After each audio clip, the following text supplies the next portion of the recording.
Yeah so ಇದು ನಿಖಿಲ್ ಅವ್ರ ಹತ್ರದಿಂದ ನಾನು PPF ತೊಗೊಂಡು ಲಾಸ್ಟ್ 2.5 ವರ್ಷದಿಂದ ಯೂಸ್ ಮಾಡ್ತಾ ಇದ್ದೀನಿ. ನಂದು ಇದು 3ನೇ ಕಾರ್ ಇದು ಇನ್ಫ್ಯಾಕ್ಟ್ ನನ್ನ ಬ್ರದರ್ದು ಕಾರು. ನಂದು ಸಫಾರಿ ಆಗಲಿ ನನ್ನ ಪಂಚ್ ಆಗಲಿ ಎರಡಕ್ಕೂ ನಂದು PPF ಮಾಡಿಸಿದ್ದೀನಿ. ಸೊ ನೀವು ಪಂಚ್ ನೋಡ್ಬೋದು, ಈಗ 2.5 ವರ್ಷ ಕಾರು ಆದರೂ ಗ್ಲಾಸಿ ಥರ ಹೊಳಿತಾ ಇದೆ. ಅಡ್ವಾಂಟೇಜ್ ಏನು ಅಂದರೆ PPF ಇಂದ ಮೇಂಟೆನೆನ್ಸ್ ಕಡಿಮೆ ಆಗುತ್ತೆ, ಸ್ಕ್ರಾಚಸ್ ಆದರೆ ಮ್ಯಾನೇಜ್ ಮಾಡ್ಬೋದು ವಿದೌಟ್ ಎನಿ ಪ್ರಾಬ್ಲಮ್. ಸೊ ಹಾಗಿದ್ರೆ ನಾನು ಎಲ್ಲರಿಗೂ ರೆಕಮೆಂಡ್ ಮಾಡ್ತೀನಿ, ನೀವು PPF ಹಾಕ್ಕೊಳ್ಳಿ. 20-25 ಲಕ್ಷ ಇನ್ವೆಸ್ಟ್ ಮಾಡಿ ಕಾರಲ್ಲಿ ಪ್ರೊಟೆಕ್ಷನ್ ಮಾಡೋದು ಇಂಪಾರ್ಟೆಂಟ್. ಆ್ಯಂಡ್ ಬೆಂಗಳೂರು ಟ್ರಾಫಿಕಿಗೆ ಎಲ್ಲರಿಗೂ ಗೊತ್ತಲ್ಲ, ಬಂದು ಸ್ಕ್ರಾಚ್ ಮಾಡ್ತಾರೆ. ಸೊ ಆಬ್ವಿಯಸ್ಲಿ ಇದು PPF ಬಂದ್ಬಿಟ್ಟು ಅಡ್ವಾಂಟೇಜ್ ಆಗುತ್ತೆ ನಿಮಗೆ. ಆ್ಯಂಡ್ ನಿಖಿಲ್ ಜೊತೆ ಕೆಲಸ ಮಾಡಿದ್ದು ಇಟ್ ವಾಸ್ ಅಬ್ಸಲ್ಯೂಟ್ಲಿ ಗ್ರೇಟ್. ಅವ್ರದ್ದು ಸರ್ವಿಸ್ ಆಗಲಿ ಅವ್ರದ್ದು ಕ್ವಾಲಿಟಿ ಆಗಲಿ ಮಾತೇ ಇಲ್ಲ.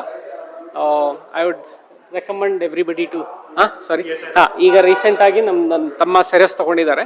ಸೊ ಅವ್ರಿಗೂ ರೆಫರ್ ಮಾಡಿಬಿಟ್ಟು ಇಲ್ಲಿ PPF ಹಾಕ್ತಾ ಇದ್ದೀವಿ ನಿಖಿಲಿಂದ. ನಾನು ಗ್ಯಾರಂಟಿ ಕೊಡ್ತೀನಿ. ಸೊ ಕ್ವಾಲಿಟಿ ಆಗಲಿ ವರ್ಕ್ಮೆನ್ಶಿಪ್ ಆಗಲಿ ಏನು ಪ್ರಾಬ್ಲಮ್ ಆಗಲ್ಲ. Thank you. Thank you.